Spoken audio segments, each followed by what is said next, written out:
Bab 351 Sang Abadi vs Sang Terlahir Kembali.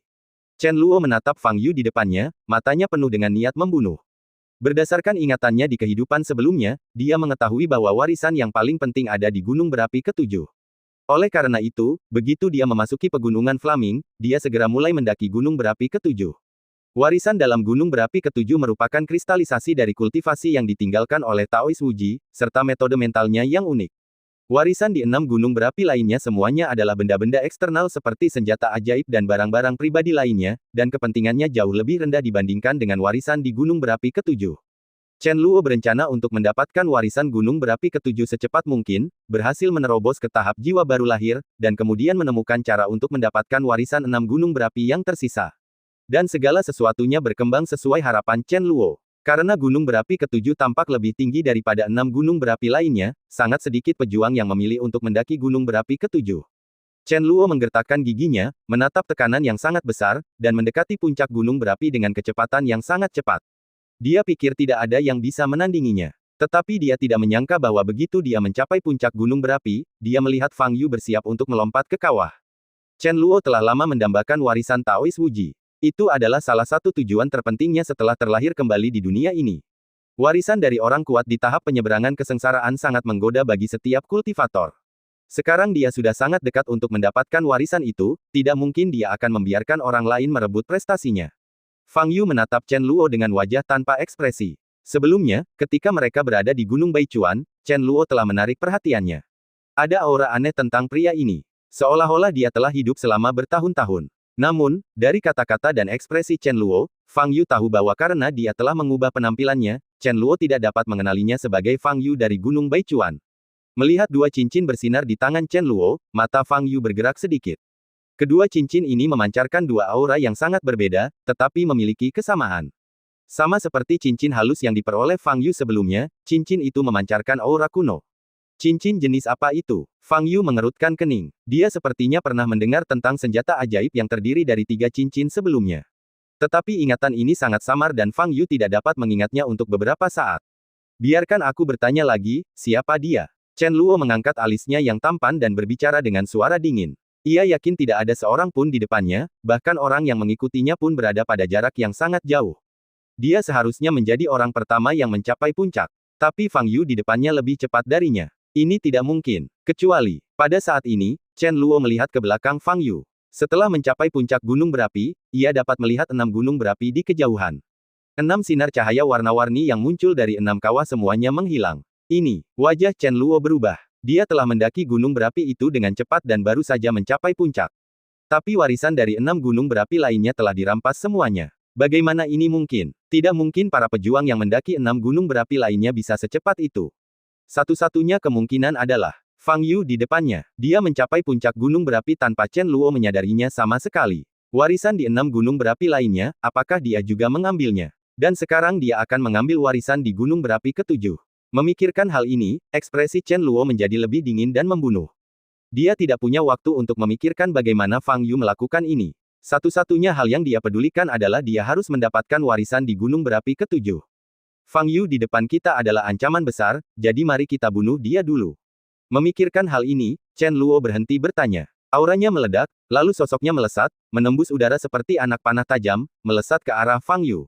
Ambil tindakan. Oke, biarkan aku melihat seberapa kuat dirimu. Semoga itu bisa membuatku sedikit berkeringat. Fang Yu berpikir dalam hati. Saat berikutnya, Chen Luo bergegas di depan Fang Yu. Wajahnya muram, dan dia meninju dada Fang Yu. Ledakan. Ketika pukulan itu dilakukan, terdengar suara ledakan keras di udara. Fang Yu mengulurkan telapak tangan kirinya dan menggenggam tinju Chen Luo. Mata Chen Luo berkilat gelap dan dia berteriak dengan dingin. Ledakan. Sebuah kekuatan dahsyat meledak dari tinjunya dan langsung menghancurkan Fang Yu. Chen Luo berdiri di tempatnya, menatap Fang Yu yang terbang mundur, dan mengulurkan telapak tangan kanannya. Cincin roh air di jari telunjuk memancarkan cahaya biru yang kuat. Senyum dingin muncul di wajah Chen Luo, dan dia mengepalkan telapak tangan kanannya dengan keras. Sebuah kerucut es besar tiba-tiba mengembun di udara di atas Fang Yu. Paku-pakunya sangat tajam dan tiba-tiba menusuk ke bawah, tepat di jantung Fang Yu. Ledakan. Dalam sekejap, Fang Yu tertusuk kerucut es dan jatuh dengan keras ke tanah disertai suara ledakan keras. Belum mati, baiklah, biarkan aku bermain sedikit lebih lama. Chen Luo berdiri di sana dengan senyum sinis di wajahnya. Dia mengulurkan lagi telapak tangan kanannya yang terbuka, dan cincin roh bumi di jari tengahnya memancarkan cahaya coklat. Fang Yu terjatuh ke tanah, dan tanah di bawahnya tiba-tiba bergerak, mengangkat Fang Yu dan melayang di udara. Kedua cincin itu, yang satu bisa mengendalikan air, yang satu lagi bisa mengaktifkan bumi, ditambah cincin sebelumnya yang bisa mendistorsi ruang. Aku benar-benar punya kesan tentangnya, mengapa aku tidak bisa mengingatnya? Fang Yu mengerutkan kening, pikirannya berputar cepat. Ketika Chen Luo melihat penampilan Fang Yu saat ini, sedikit keterkejutan melintas di wajahnya. Awalnya dia mengira Fang Yu yang terkena pukulannya dan tertusuk jantungnya oleh palu es tajam itu, akan terluka parah meski dia tidak mati. Tetapi ada bekas luka di tubuh Fang Yu. Tidak hanya itu, ekspresi Fang Yu bahkan tidak berubah. Dia masih terlihat tenang, seolah-olah dia bukan orang yang dipukuli sebelumnya. Chen Luo mendengus dingin dan segera mendapatkan kembali ketenangannya. Dia hidup lebih dari 1000 tahun di kehidupan sebelumnya. Lawan macam apa yang belum pernah dia temui. Orang-orang seperti Fang Yu hanyalah mereka yang memiliki tubuh yang kuat. Chen Luo hanya perlu memperlakukan Fang Yu sebagai karung pasir dan menghancurkannya dengan gila-gilaan, Fang Yu tidak akan pernah sanggup menanggungnya. Katakan padaku, namamu. Wajah tampan Chen Luo tidak berekspresi saat dia bertanya. Selagi dia bicara, partikel-partikel tanah dan batu di tanah perlahan-lahan naik, menempel di tubuh Fang Yu, dan perlahan-lahan membungkus anggota badan dan dada Fang Yu. Dao Tian, jawab Fang Yu. Chen Luo menyipitkan matanya. Nama ini langka dan belum tentu merupakan nama sebenarnya. Namun, dia tidak peduli dengan nama orang lain. Bagaimana kamu bisa sampai di sini? Chen Luo bertanya lagi. Tentu saja terbang, kata Fang Yu. Terbang. Wajah Chen Luo sedikit berubah. Dia tahu bahwa ini tidak mungkin. Taois Wuji adalah makhluk hebat di tahap penyeberangan kesengsaraan. Kekuatan batasan yang ditinggalkannya begitu kuat sehingga bahkan seorang kultivator di tahap transformasi roh tidak dapat menerobosnya. Aura yang terpancar dari Dao Tian ini hanya berada pada tahap Xiantian. Bahkan jika dia mencoba menyembunyikannya dengan sengaja, dia paling tinggi berada pada tahap Jindan. Bagaimana mungkin dia bisa menerobos batasan Taois Wuji? Mungkinkah dia memiliki sesuatu dalam dirinya yang dapat menghindari kekuatan larangan tersebut? Mustahil. Jika hal seperti itu benar-benar ada, pasti akan menimbulkan sensasi ketika warisan Taois Wuji di kehidupan sebelumnya datang ke dunia. Tidak mungkin dia tidak pernah mendengarnya. Chen Luo memandang Fang Yu, yang menunjukkan senyum sedikit sinis. Kamu masih berani tertawa. Mata Chen Luo berbinar dan dia mengepalkan tangan kanannya dengan kuat. Tanah yang melilit Fang Yu tiba-tiba mengencang. Kekuatan sebesar ini cukup untuk menghancurkan manusia manapun menjadi pasta. Tetapi Fang Yu tidak bereaksi apapun. Baginya, kekuatan itu jauh lebih rendah daripada sihir yang digunakan oleh pria bertopeng yang menyebut dirinya Tian Dao yang ditemuinya di Pulau Jiulong. Chen Luo mengepalkan tangan kanannya. Semakin banyak kotoran yang masuk ke tubuh Fang Yu, dan tekanannya semakin besar. Namun, tanda-tanda vital Fang Yu belum menghilang. Bahkan auranya tidak menunjukkan tanda-tanda melemah. Ini berarti dia tidak terpengaruh sama sekali. Ini sedikit di luar harapan Chen Luo. Karena energi cincin roh bumi telah digunakan hingga batasnya. Jika aku bisa mendapatkan Void Spirit Ring dan mengumpulkan 3 Spirit Ring, kekuatan Earth Spirit Ring dan Water Spirit Ring setidaknya bisa meningkat beberapa kali lipat. Chen Luo berpikir dalam hati sambil menatap cincin di tangannya. Jika ini adalah batas kekuatanmu, aku minta maaf. Pada saat ini, Fang Yu, yang sepenuhnya terbungkus tanah dan batu yang berat, berbicara dengan malas. Wajah Chen Luo sedikit berubah dan dia hendak berbicara. Ledakan. Pada saat ini, tanah dan batu yang melilit Fang Yu tiba-tiba meledak, dan kerikil beterbangan kemana-mana. Nafas dingin berhembus ke arahku. Wajah Chen Luo berubah, dan kekuatan kultivasinya dilepaskan sepenuhnya. Sebuah bayangan melintas, Fang Yu muncul di depan Chen Luo dan meninjunya. Bab 352 Kekuatan Sejati Chen Luo. Chen Luo diam-diam melafalkan rumus sihir di dalam hatinya, mendorong tangannya ke depan, dan segera membentuk perisai udara pelindung di depannya. Fang Yu meninju perisai udara. Pah! Perisai gas itu hancur dengan suara keras. Namun, kekuatan tinju Fang Yu tidak melemah sama sekali. Mata Chen Luo bersinar dengan cahaya aneh dan kakinya bergerak. Suara mendesing. Terdengar suara terobosan di udara, dan Chen Luo menghilang di tempat sebelum tinju Fang Yu menyentuhnya. Detik berikutnya, Chen Luo muncul di udara dengan kedua tangannya terkepal. Guntur pecah. Tangan Chen Luo segera memancarkan sambaran petir yang menyambar ke arah Fang Yu. Seberkas cahaya biru melintas di langit. Ledakan. Tempat di mana Fang Yu berada hancur berkeping-keping dalam sekejap. Kau, siapa kau? Guo Chuyun bertanya dengan wajah pucat, menatap pria bertopeng di depannya. Pria bertopeng itu tidak menjawab Guo Chuyun. Sepasang mata abu-abu putih tanpa emosi menatap lurus ke arah Linger yang bersembunyi di belakang Guo Chuyun. Ditatap oleh sepasang mata asing itu, Linger gemetar seluruh tubuhnya, hanya ketakutan yang terlihat di matanya yang besar. Pria bertopeng itu melangkah maju dan mengulurkan tangannya ke arah Linger. Raut wajah Guo Chunyun berubah, dia melangkah mundur bersama Linger, dan berkata dengan panik, kamu, apa yang ingin kamu lakukan? Dia dapat dengan jelas merasakan aura kuat yang keluar dari pria bertopeng itu. Jika pertarungan benar-benar terjadi, bahkan jika dia dalam kondisi fisik yang prima, dia tidak akan sebanding dengan pria bertopeng itu. Terlebih lagi, dia sekarang kelelahan karena mendaki gunung berapi tersebut. Jiang Ruolan, yang berdiri di belakang pria bertopeng itu, juga menyadari bahayanya dan berteriak, ada orang-orang dari asosiasi bela diri di belakang kita. Jika kau bergerak, kami. Pria bertopeng itu mengabaikan orang itu dan mengulurkan tangannya lurus ke arah Linger. Guo Chunyun menggertakkan giginya, maju selangkah dan berdiri di depan Linger. Pria bertopeng itu mengerutkan kening dan menggerakkan sedikit jari telunjuk tangannya yang terulur. Engah. Guo Chunyun merasa seolah-olah sebuah gunung telah menghantamnya. Dia memuntahkan seteguk besar darah dan terbang keluar. Menguasai. Melihat pemandangan ini, Linger dan Jiang Ruolan keduanya berteriak. Terutama Linger, matanya langsung memerah. Air mata sebening kristal mengalir di mata Linger. Beranikah kau menyakiti tuanku? Kemarahan mengalahkan rasa takut di hati Linger. Aura murni seorang master terpancar dari Linger. Usianya baru beberapa tahun, tapi dia memiliki kultivasi seorang master, ini adalah tubuh spiritual yang lengkap. Pria bertopeng itu menyeringai di balik kain hitam. Kalau ada orang yang bisa melihat senyumnya sekarang, mereka pasti akan ketakutan setengah mati. Wajah Linger menegang. Dia mengumpulkan seluruh energi di tubuhnya ke telapak tangan kanannya dan menghantamkannya ke arah pria bertopeng di depannya. Kekuatan Linger sebenarnya telah melampaui Guo Chunyun, yang juga seorang master. Serangan telapak tangannya yang berkekuatan penuh jauh lebih kuat daripada kebanyakan master lainnya. Ledakan. Karena pria bertopeng itu berdiri sangat dekat, tidak ada ruang baginya untuk menghindar dan dia langsung dipukul langsung oleh telapak tangan Linger. Batu-batu vulkanis di tanah terciprat, tetapi pria bertopeng itu berdiri diam seperti gunung, kokoh di tempatnya. Dia masih mempertahankan postur yang sama. Telapak tangan Linger tampaknya tidak memberikan pengaruh apapun padanya. Hebat, benar-benar hebat. Aku tidak menyangka setelah keluar, aku bisa menemukan bahan terbaik untuk memurnikan klon manusia. Pria bertopeng itu tertawa, suaranya melengking dan menyeramkan. Tangan kanannya terentang lurus ke arah Linger. Wajah Linger berubah drastis. Dia ingin bergerak, tetapi dia tidak bisa mengerahkan tenaga apapun. Suatu kekuatan tak kasat mata benar-benar menekannya. Pria bertopeng itu menempelkan tangannya langsung di kepala Linger. Masih tertinggal. Melihat pemandangan ini, Jiang Ruolan di belakangnya menjadi pucat dan berteriak. Namun, tingkat kultivasinya bahkan lebih rendah lagi, hanya setengah langkah menuju Grandmaster, dan dia bahkan tidak mempunyai kesempatan untuk bergerak saat ini. Tangan kanan pria bertopeng itu, yang kering seperti kerangka, memancarkan cahaya aneh. Kemudian, Linger, yang berdiri di tempat yang sama, tiba-tiba kehilangan semangatnya di matanya yang besar dan menjadi kosong.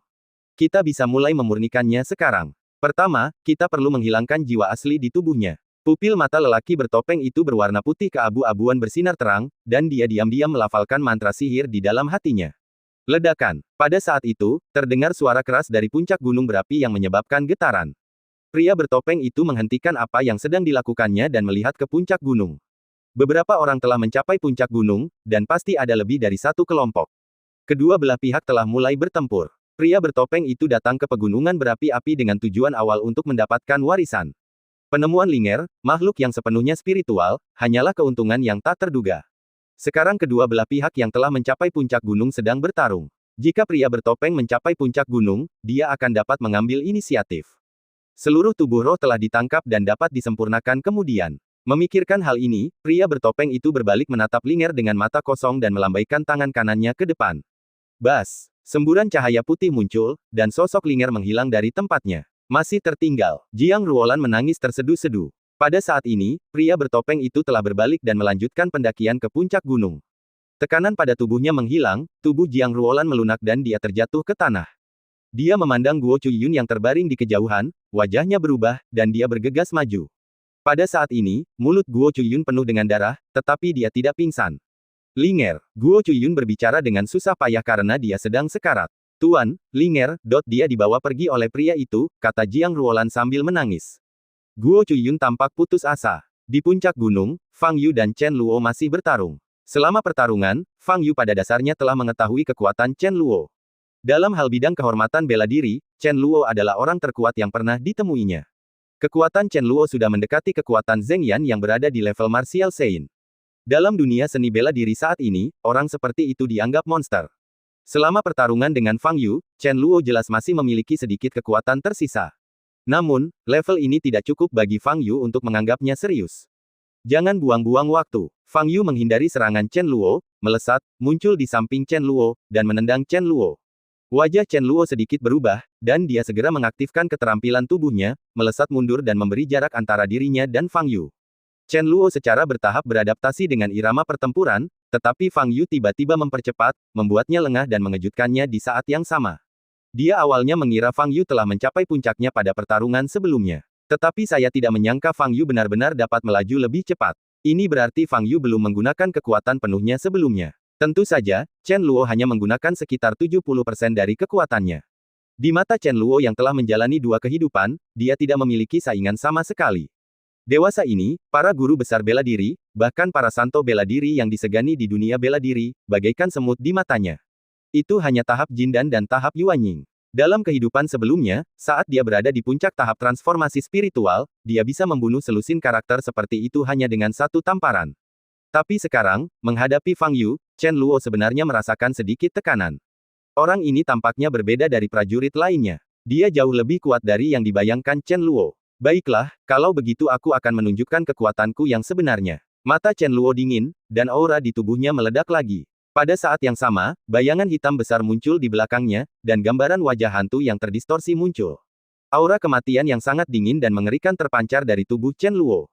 Kekuatan kematian. Fang Yu sedikit mengernyit dan mendarat di tanah. Kartu truf Chen Luo ternyata adalah kekuatan mayat hidup. Kekuatan ini datang dari bawah tanah dan merupakan kekuatan paling yin dan terdingin di dunia. Umumnya, hanya pembudidaya jahat yang akan mempraktikkan kekuatan mayat hidup. Bayangan wajah hantu di belakang Chen Luo cukup menakutkan. Dao Tian, apakah kamu siap pergi ke neraka? Chen Luo tersenyum dingin dan mendorong tangannya ke depan. Tanah di sekitar Fang Yu segera dipenuhi gumpalan udara hitam yang sangat dingin.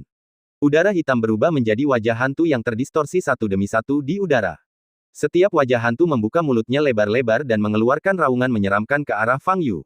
10.000 hantu meratap. Wajah-wajah hantu ini semakin banyak berkumpul, lalu menerkam ke arah Fang Yu. Fang Yu berdiri di tempat, dan semburan kekuatan tiba-tiba meledak dari tubuhnya. Ah! Wajah hantu itu menjerit dan hancur berkeping-keping. Chen Luo menyipitkan matanya dan memutar tangan. Wajah hantu yang hancur itu mengembun menjadi bola gas yang lebih besar di udara, yang kemudian berubah menjadi lubang mata hitam dan mulut. Kepala hantu sebesar itu mengeluarkan nafas kematian bagaikan iblis. Siapapun yang melihat pemandangan ini akan sangat takut hingga mereka akan jatuh ke tanah. Kemudian, kepala hantu itu membuka mulutnya dan meraung ke arah Fang Yu. Berdengung, kekosongan bergetar dan suara jahat menyerbu tubuh. Bab 353 Raksasa Api. Suara ini mengandung ribuan roh mayat hidup, yang menyerbu ke arah Fang Yu. Sangat berisik. Fang Yu mengerutkan kening, dan gelombang energi keluar dari tubuhnya lagi. Gelombang udara menyebar ke segala arah. Namun suara itu tidak terpengaruh oleh gelombang udara dan tetap melaju ke arah Fang Yu. Dalam sekejap, suara berisik dari suara mayat hidup terdengar di telinga Fang Yu, seolah-olah puluhan ribu serangga menggigit telinganya, yang sangat menjengkelkan. Kekuatan mayat hidup memang sulit untuk dihadapi. Fang Yu tiba-tiba teringat warisan yang diterimanya sebelumnya, pedang kayu persik. Kekuatan Taoisme dirancang khusus untuk melawan kekuatan mayat hidup. Tepat pada waktunya untuk memeriksa barang. Fang Yu mengeluarkan pedang kayu persik dari tas penyimpanan, mengepalkannya dengan tangan kanannya, dan menuangkan energi internal ke dalamnya. Semburan kabut putih segera mengepul dari pedang kayu persik. Ah! Setelah kekuatan murni Taoisme dilepaskan, suara iblis yang mengandung puluhan ribu jiwa mayat hidup segera menghilang, dan setiap jiwa mayat hidup melarikan diri. Mereka takut pada pedang kayu persik ini. Dan ekspresi Chen Luo berubah setelah melihat pedang kayu persik. Inilah pedang kayu persik milik Taois Wuji. Warisan di 6 gunung berapi lainnya memang jatuh ke tangan Fang Yu. Brengsek, aura pembunuh Chen Luo melonjak. Kalau tadinya cuma main-main, sekarang serius banget. Pedang kayu persik di tangan Fang Yu sepenuhnya menahan topeng mayat hidup yang diperolehnya sebelumnya. Ini adalah sesuatu yang tidak akan pernah dibiarkan terjadi oleh Chen Luo. Chen Luo berteriak keras dan hendak mengambil tindakan dan menggunakan jurus mematikannya. Namun pada saat ini, terdengar helaan napas dari belakang. Orang lain datang. Wajah Chen Luo berubah, dia berbalik dan melihat bayangan melintas di udara. Sosok hitam melompat langsung ke kawah dan memasuki bagian dalam gunung berapi. Tidak bagus. Dia begitu sibuk bertarung dengan Fang Yu hingga ada orang ketiga yang mendahuluinya dan memasuki gunung berapi tersebut. Hati Chen Luo hancur dan dia berbalik menatap Fang Yu dengan niat membunuh di matanya.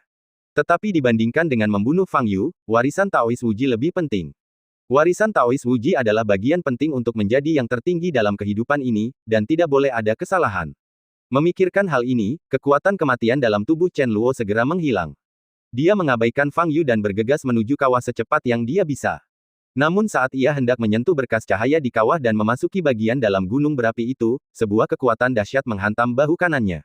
Ledakan. Dengan suara keras, Chen Luo yang sama sekali tidak siap, mengerang kesakitan dan terlempar puluhan meter jauhnya. Chen Luo yang berada di udara memperhatikan Fang Yu memasuki kawah dengan senyum main-main di wajahnya. Ah, sialan. Chen Luo tidak dapat menahannya lagi, urat-urat di dahinya muncul, dan dia meraung ke langit karena marah. Ia memaksa dirinya untuk tetap tenang di udara, mengumpulkan semua tenaga dalamnya, dan melontarkan dirinya. 2 detik kemudian, ia tenggelam dalam sorotan cahaya yang dipancarkan dari kawah. Berbeda dengan apa yang dibayangkan Fang Yu, kali ini saat ia memasuki kawah, pemandangan di depannya persis seperti bagian dalam kawah sungguhan.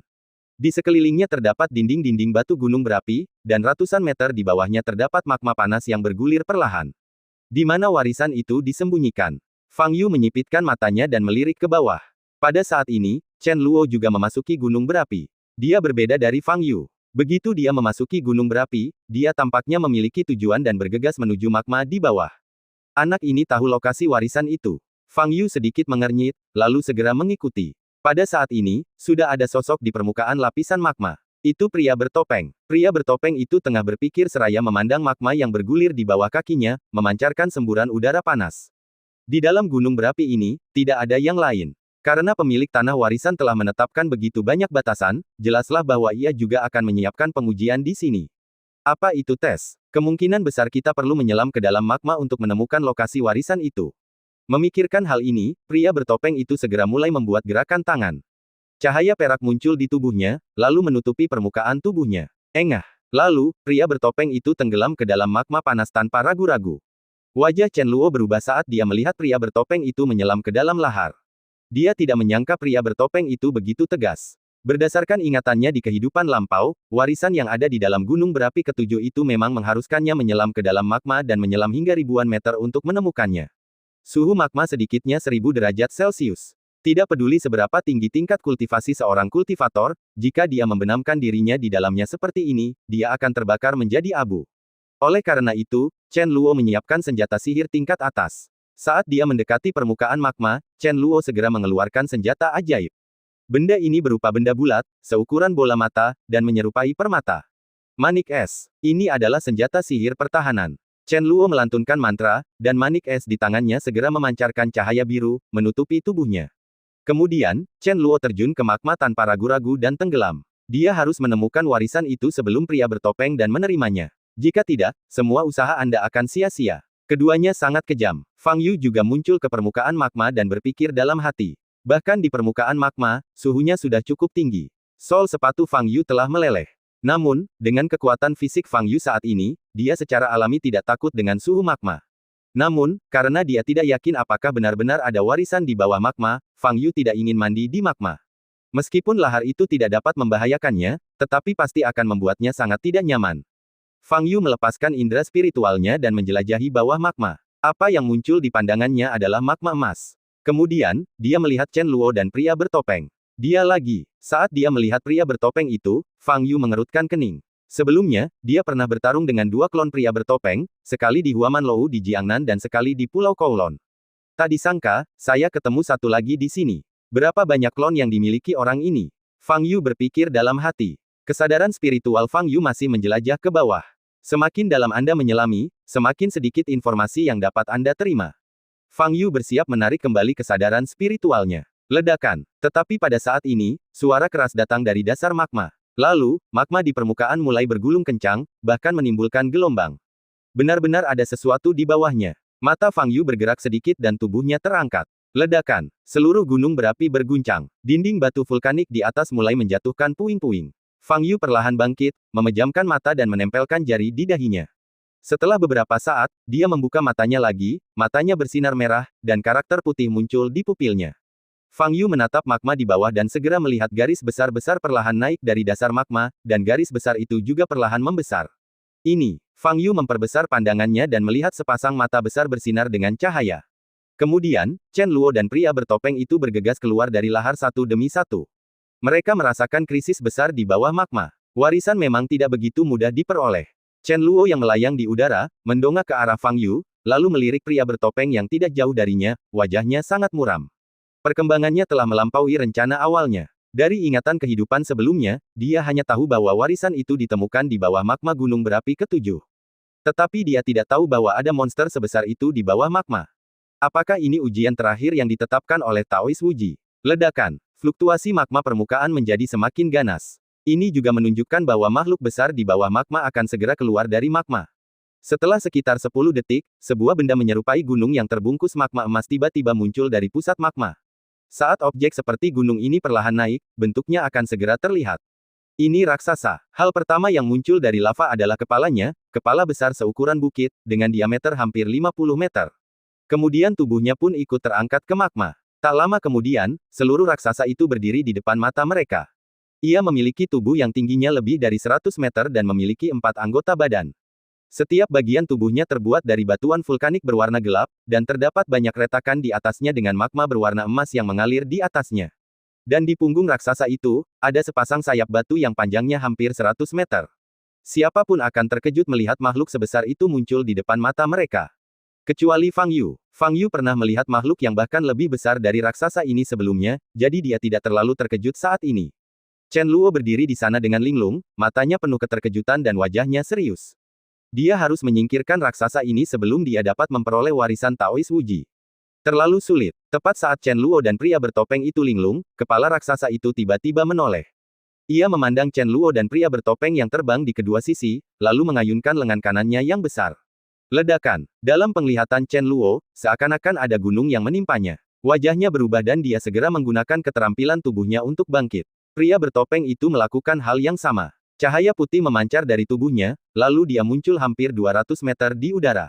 Raksasa itu mengangkat kepalanya dan menatap ketiga orang di langit, pupil matanya yang besar bersinar merah terang.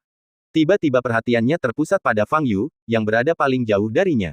Ledakan. Dengan ledakan keras, seluruh gunung berapi itu bergetar hebat. Pada saat yang sama, raksasa itu melompat, mengepakkan sayap di belakangnya, dan terbang ke langit. Kecepatannya sama sekali tidak sesuai dengan tubuhnya yang besar. Ia sangat cepat dan dalam sekejap sudah berada dalam jangkauan untuk menyerang Fang Yu. Ia mengayunkan tinjunya sebesar gunung dan menghantam ke arah Fang Yu. Bab 354, Pertempuran Raksasa. Bangkit. Fang Yu langsung terkena tinju raksasa itu dan terlempar mundur, menghantam dinding batu vulkanis di belakangnya, menimbulkan suara keras serta percikan asap dan debu. Serangan raksasa itu tidak berhenti. Ia menukik ke depan lagi, mengulurkan tangan kanannya, dan meninju dinding batu tempat Fang Yu berada. Petik 2. Setiap kali pukulan raksasa itu mengenai dinding batu, terdengar suara keras dan seluruh gunung berapi berguncang. Serangan raksasa itu sungguh dahsyat, ditambah lagi dengan magma panik yang mengalir di sekujur tubuhnya, membuat orang-orang merasa sangat marah. Ia meninju dinding batu tempat Fang Yu berada lebih dari 10 kali sebelum berhenti. Pada saat ini, Chen Luo yang sedang terbang di langit, memiliki senyum jenaka di wajah tampannya. Dao Tian ini menjadi target serangan utama sang raksasa, yang merupakan berita bagus bagi Chen Luo. Sekarang, ia hanya perlu berdiri di kejauhan dan menyaksikan pertunjukan itu dengan tenang. Raksasa ini jelas cukup sulit dihadapi, dan sangat sulit untuk mengalahkannya sepenuhnya. Dao Tian harus membayar harga yang mahal untuk mengalahkannya. Jika Chen Luo mengambil tindakan pada saat itu, dia akan dapat memperoleh keuntungan. Tentu saja akan lebih baik jika Dao Tian bukan tandingan raksasa itu dan dibunuh langsung oleh raksasa itu. Pedang kayu persik di tangan Dao Tian sepenuhnya menahan topeng mayat hidup Chen Luo. Karena alasan ini saja, Dao Tian sudah menjadi manusia biasa di pikiran Chen Luo. Satu-satunya ketidakpastian adalah orang itu. Chen Luo menatap pria bertopeng di bawah, menyipitkan matanya sedikit, dan tatapan dingin melintas di matanya. Pria bertopeng ini memancarkan aura aneh dan kekuatannya jelas tidak lemah. Dia datang ke sini, tentu saja untuk mendapatkan warisan dari Taoist Wuji. Dengan kata lain, dia pasti akan menjadi lawan. Chen Luo menatap pria bertopeng itu dan memikirkan tindakan balasan terbaik. Setelah lebih dari selusin pukulan berturut-turut, dinding batu tempat Fang Yu berada hampir hancur. Raksasa itu berhenti dan menatap dinding batu di depannya yang berlubang-lubang. Kepalanya yang besar menoleh sedikit, dan kedua bola matanya yang besar bersinar merah, seolah mencari Fang Yu. Suara mendesing. Detik berikutnya, sebuah sosok terbang keluar dari dinding batu. Itu Fang Yu. Setelah pijat seluruh tubuh tadi, pakaian Fang Yu sudah robek. Begitu merasakan kehadiran Fang Yu, raksasa itu bereaksi cepat. Ia menamparkan Fang Yu hingga ia melayang di udara seperti menamparkan lalat. Ledakan. Fang Yu tiba-tiba melaju kencang di udara, seketika membuka jarak puluhan meter. Raksasa itu tidak menamparkan apapun, berbalik dan menatap Fang Yu. Fang Yu menginjak batu yang menonjol di belakangnya, menatap raksasa di depannya dengan magma emas yang mengalir di sekujur tubuhnya, mengerutkan kening dan berkata, aku tidak memprovokasimu, mengapa kamu hanya mengejarku? Ada dua orang lagi di sana. Selagi berbicara, Fang Yu menunjuk ke arah Chen Luo yang melayang di udara dan pria bertopeng yang tidak jauh darinya. Raksasa itu tampaknya mengerti kata-kata Fang Yu. Dia menoleh ke arah yang ditunjuk Fang Yu dan menatap Chen Luo dan pria bertopeng itu. Ekspresi Chen Luo langsung berubah. Dao Tian sialan. Chen Luo sepenuhnya melepaskan aura kultivasinya dan siap menghindar kapan saja. Dia tahu bahwa dia tidak boleh mengambil inisiatif menyerang, kalau tidak raksasa itu akan menjadikannya target utama. Pria bertopeng itu tetap di tempatnya, tanpa bereaksi. Raksasa itu menatap kedua lelaki itu dengan tenang, tampak ragu-ragu apakah akan mengambil tindakan. Jangan ragu, lakukan saja. Mereka berdua sama-sama mengincar warisan, dan mereka berdua adalah musuhmu. Singkirkan mereka dengan cepat, seperti kamu menyingkirkanku tadi. Fang Yu menyemangati. Sebelum Fang Yu bisa menyelesaikan kata-katanya, raksasa itu tiba-tiba mengayunkan lengan kirinya ke belakang. Ledakan. Fang Yu terhantam lagi dan terbenam dalam ke dinding batu. Raksasa itu lalu berbalik, menatap Fang Yu, dan membuka mulutnya yang tadinya tertutup rapat. Awalnya di mulutnya yang besar terdapat warna hitam pekat, namun tak lama kemudian sebuah bola kekuatan emas mengembun keluar. Mengaum, raksasa itu mengeluarkan raungan keras, dan seberkas cahaya keemasan yang mengandung energi yang sangat kuat dan sangat panas melesat langsung ke arah Fang Yu. Ledakan, seluruh dinding batu tempat Fang Yu berada tertembus dalam sekejap. Saat ini, bagian dalam dan luar gunung berapi telah terhubung. Melihat adegan ini, Chen Luo tidak hanya bercanda tetapi juga sedikit terkejut. Kalau dia terkena serangan langsung seperti ini, akibatnya pasti mengerikan. Pada saat ini, percabangan di depan pegunungan Firi. Ratusan prajurit berdiri di sini, menatap kosong ke arah gunung berapi ketujuh di kejauhan. Sekitar 15 menit yang lalu, semburan suara gemuruh terdengar dari gunung berapi ketujuh, dan orang bahkan dapat melihat seluruh gunung berapi itu bergetar sedikit. Sejak saat itu, perhatian para prajurit terfokus pada gunung berapi ketujuh. Apa yang sebenarnya terjadi di gunung berapi ketujuh? Bukankah ini keributan besar? Pada titik ini, para pejuang yang memilih mendaki gunung berapi ketujuh di awal seharusnya sudah mencapai puncak gunung berapi, kan? Apakah orang misterius yang mencuri 6 warisan berturut-turut melanggar larangan di gunung berapi ketujuh? Para prajurit sedang membicarakannya. Ledakan. Pada saat ini, gunung berapi ketujuh di lereng gunung, yang menghadap ke arah mereka, tiba-tiba meletus. Lalu, seberkas cahaya keemasan melesat keluar dari dalam. Melihat kejadian yang menggemparkan itu, para prajurit menjadi gempar. Ya ampun, apa yang terjadi? Sepertinya seseorang telah melubangi dinding batu vulkanis itu. Ini, para prajurit itu menatap kosong ke arah dinding batu vulkanik yang meledak. Kemudian, mereka melihat sesosok tubuh berdiri di udara di depan lubang vulkanik. Sosok itu tampak agak acak-acakan, dengan lubang di seluruh pakaiannya. Di antara kelompok prajurit, Liu Lianxia menutup mulutnya. Karena dia mengenali sosok ini. Itu Fang Yu. Mengapa dia ada di sana? Dengan siapa dia bertarung? Ledakan. Terdengar lagi suara gemuruh dari dalam gunung berapi itu. Dor, dor, dor. Tampak seolah-olah ada yang menyerang dinding gunung berapi itu, berusaha memperbesar ukuran lubang itu. Ledakan. Setelah beberapa ledakan berturut-turut, sesosok tubuh besar dengan paksa menerobos dinding batu vulkanik dan keluar dari dalam gunung berapi. Sosoknya pun muncul di depan semua prajurit. Makhluk besar bersayap, terbang di udara, dan magma mengalir di sekujur tubuhnya. Monster macam apa ini? Para prajurit yang hadir semuanya melihat keberadaan yang mengerikan seperti itu untuk pertama kalinya dan mereka berseru kaget. Setelah raksasa itu keluar dari gunung berapi, dia tampak sangat bersemangat.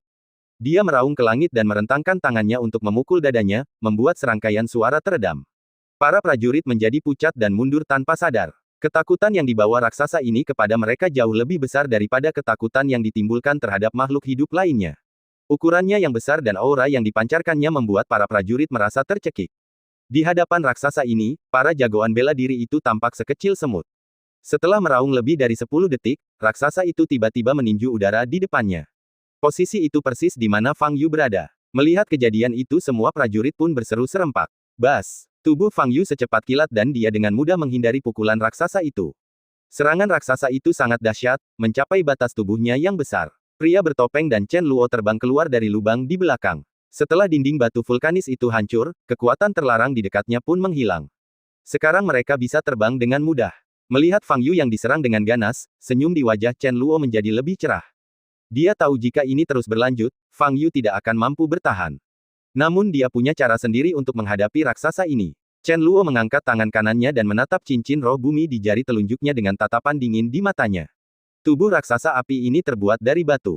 Tidak peduli jenis batu apapun, ia termasuk dalam kategori tanah. Dengan menggunakan cincin roh bumi, Chen Luo dapat dengan mudah menghadapi raksasa itu. Sosok Fang Yu berkelebat di udara, muncul di sana-sini. Serangan raksasa itu sudah cukup cepat, tetapi dia masih tidak bisa menyentuh Fang Yu. Orang ini sangat cepat. Apakah ada yang bisa mengenali siapa dia? Jangan khawatir tentang siapa dia. Dengan kemampuan fisiknya, dia tidak akan mampu bertahan lama. Ya, raksasa ini tampaknya tidak pernah lelah sama sekali, dan kekuatan fisik orang itu terbatas. Jika dia sedikit santai, dengan kekuatan raksasa itu, aku khawatir dia bisa dipukuli sampai babak belur hanya dengan satu tamparan. Beberapa prajurit terkejut dan mulai berdiskusi dengan suara pelan. Liu Lianxia menatap Fang Yu yang melayang di udara, dan secerca kekhawatiran melintas di mata indahnya. Fang Yu sangat kuat, tetapi lawan-lawannya sebelumnya semuanya manusia. Sekarang berhadapan dengan monster sebesar itu, apakah dia masih bisa mengatasinya? Bab 355 Warisan terkuat muncul. Kenapa kau hanya mengejarku? Fang Yu menatap raksasa di depannya dan sedikit mengernyit. Secara logika, aura yang ada padanya seharusnya tidak jauh berbeda dengan aura seorang kultivator biasa di tahap pemurnian Qi.